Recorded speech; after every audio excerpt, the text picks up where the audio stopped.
So we're jumping in, looking at some of the various character classes in Baldur's Gate, building that Tactica checklist of some points to keep in mind, the advantages that we're looking to leverage. And we're turning our attention to the Berserker. In my mind, and maybe it's just one particular NPC that I happen to enjoy playing and is almost always an auto-include in the party just for the banter, a Berserker is always a dwarf, right?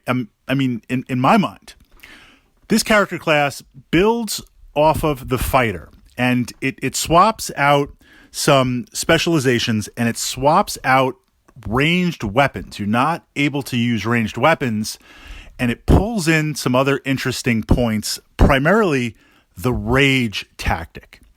Now, by limiting yourself to non-ranged weapons, is this really an issue? Depends on your playstyle. I've played ranged fighters. I've played ranged primary attackers, and they're a lot of fun. But tactically speaking, I think the Berserker is a class, and they've done their best to, in theory, balance these out along with having the flavor.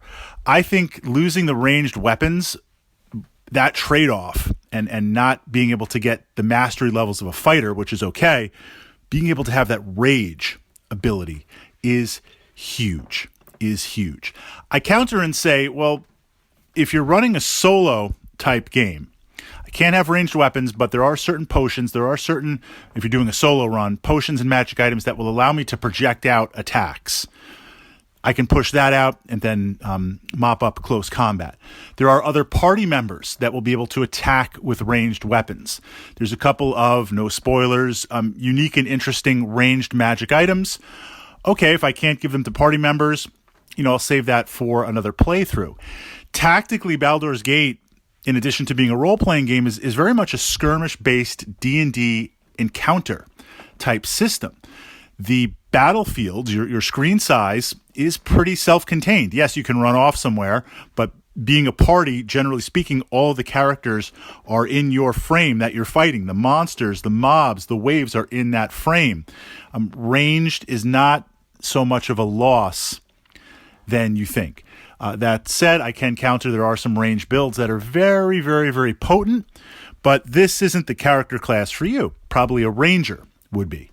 So let's talk about the rage ability. Rage, stat-wise, is going to give you +2 to attack, +2 damage. Look, that's nice. I mean, early on, that's a nice little boost in BG1. We'll take any bit that we can. As you level up, you start to gain access to certain magic items, certain ways to boost the damage output. It will outstrip it, but look, Dungeons & Dragons is being a plus something game. Anytime I can get pluses to my pluses to my pluses and consistently churn out more damage, don't overlook a +1 or a +2 here. It all stacks up. And that plus advantage while raged, it's consistent.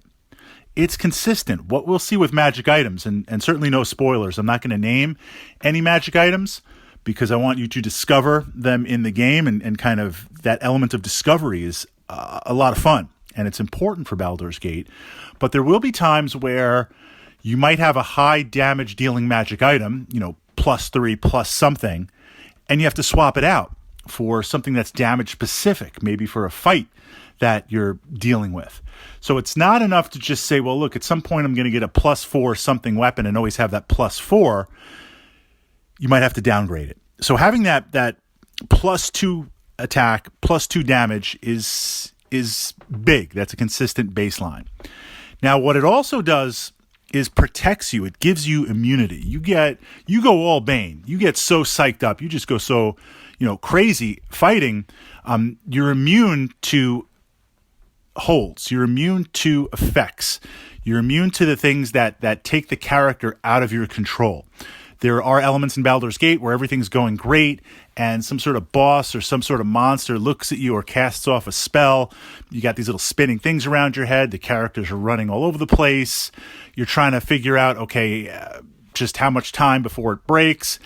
Those area effect spells and those area effect powers and gazes and natural monster abilities, it's nice on your main tune to be able to just be like, hey, I don't have to worry about that.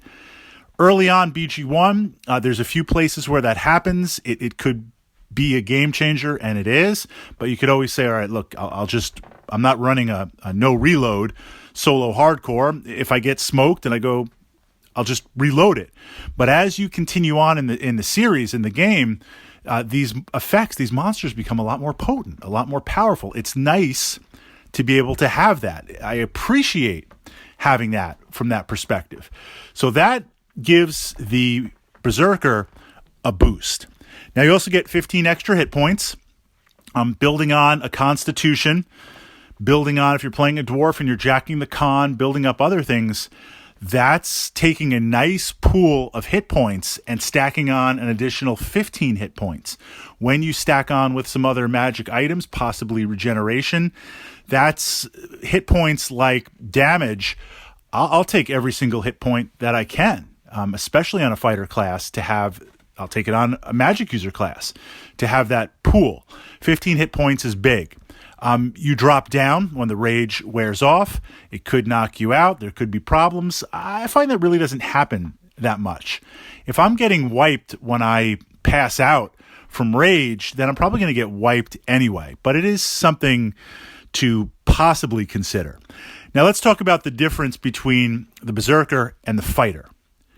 Generally speaking, a fighter is a consistent damage dealer.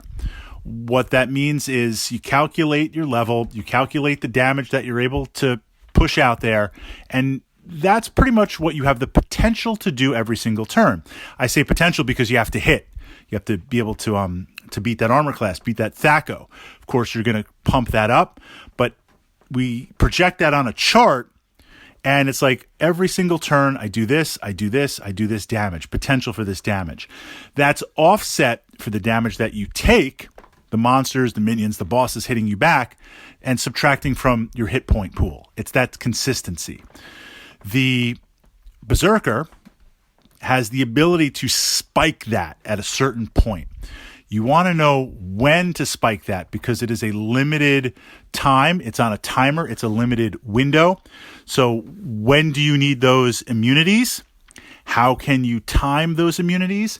And how can you spike the damage? Because then before you spike it and after you spike it, you're very much like a fighter where you're going to be consistent. I'm going to give one example to look out for.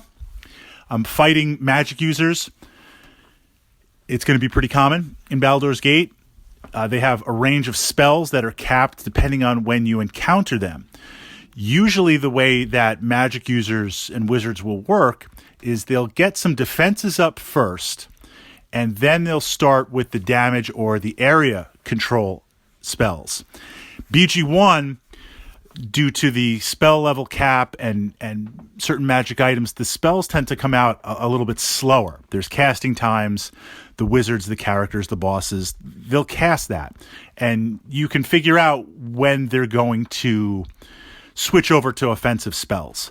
So if I'm playing a Berserker, I don't need to pop off my rage right away for those immunities to those area effect type spells, because I can see the animations, I can kind of keep track and know, okay, let me get close to the target, in this case, the wizard, the magic user, pop it off, get the spike, and lay the beat down. As you move on in the game, magic, and we'll make a side note for Vlog, mastering magic, understanding magic is huge.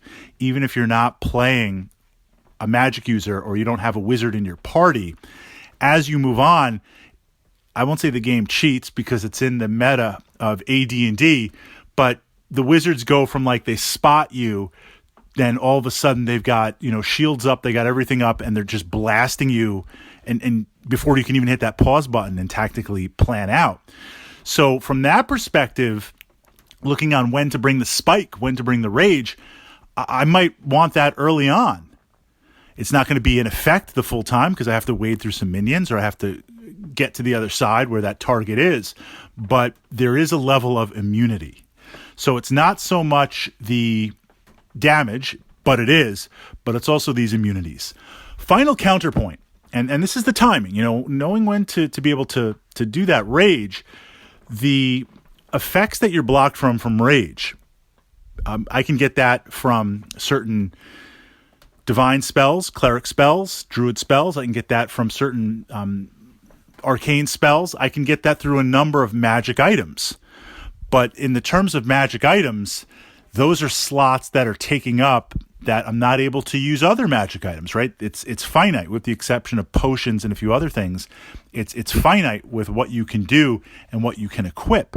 So the barbarian actually becomes a lot more potent as a warrior class, because I can get in those built-in things through rage, and that frees up the slots that maybe I would otherwise use with those items to protect.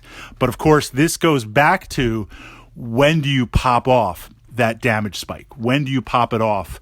The timing. And there's just not one timing for when you rage. That is something that you're going to need to look at, explore, and master.